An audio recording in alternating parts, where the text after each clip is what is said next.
member for Penrith. Speaker, I rise to contribute to debate on privatisation. The Minns government is committed to our promise with the people of New South Wales to stop selling or privatising essential assets, state assets that were owned by the people of New South Wales. The previous government tried to duck the Lords of Privatisation label and started to call it asset recycling. Speaker, no one was fooled. During the election campaign, the third highest issue raised with me was stopping the privatisation. Of course, the first two were about health and education. The mantra coming from Penrith residents was the privatisation has to stop. We were told we will pay less, but we're paying more. In effect, the people of New South Wales were burnt at both ends. The great sell-off started soon after the Liberal Nationals came to government, and it continued each and every year until March this year. I'll run through the list, Speaker, but I may be here a while. WSN, Environmental Solutions, Sydney Desalination Plant, Port Botany, Port Kembla, Port Newcastle, and when the ports were sold, can I add, container fees rose by 40%. So much for cheaper services. Araring Energy, I'm not even going to go there as it has recently come back into prominence. Mount Piper, Wallerawang power stations, Green State Power, Bayswater and Liddell power stations, Coolangatta power station, Vales Point power station, Transgrid Electricity, Brown Mountain Hydro, Ausgrid Country Energy Retail Business, Energy Australia Retail, Integral Energy Retail Business. Is it any wonder our power bills have doubled or tripled over this time?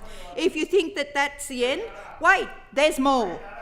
Construction Services Group, New South Wales Public Works, Kooring Island Advanced Water, Land Titles Office fees, subsequently an increase by 25%. Pillar Superannuation, Home Care Services New South Wales, Titling Registry Business of Land and Property Information, Sirius Public Housing, Millers Point Public Housing, shame on you lot. Other properties included Bligh House, the former Children's Bajura in Glebe, members on my left, Australia Technology Park.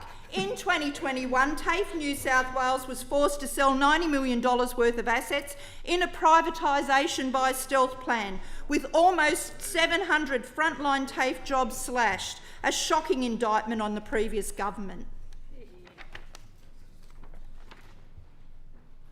In March 2021, Scone Campus was sold to Racing New South Wales, so they may continue to use the state-of-art equestrian facility for training.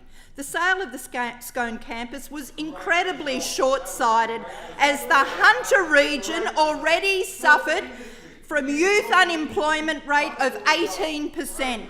West Connect's Part 1 and Part 2 were promised that roads would be better, but instead they gave us tolls of $2,000 a year. Members on my left were stopping. And can I say that it was West and Southwestern Sydney that have been hit the hardest.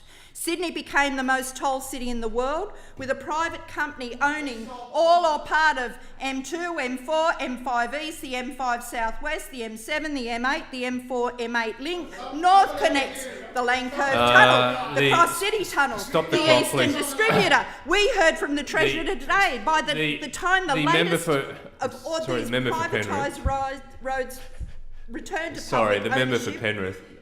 The member for Davidson has risen on a point of order. Okay. I just want to clarify that the M7 was actually privatised under the former Labor government. That is not a point of order. Sorry. You should be named that one, Mr. Speaker.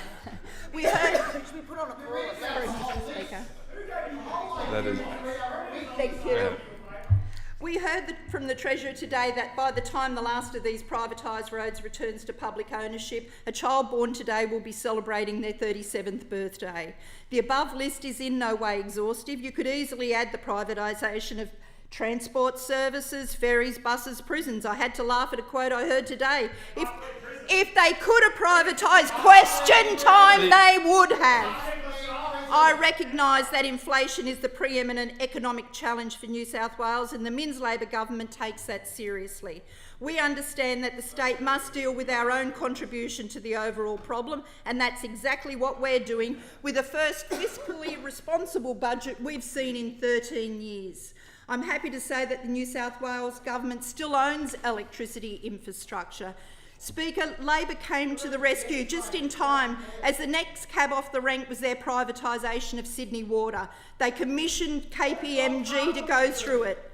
The shadow treasurer in the other place isn't walking away from it, even after losing an election. It's in their DNA. He said that they need to look at privatisation to secure water supply. Speaker, this nonsense of selling off income-generating assets has stopped. We keep our promises to the people of New South Wales. No more privatisation under a Minns Labor government, and I commend the motion to the House.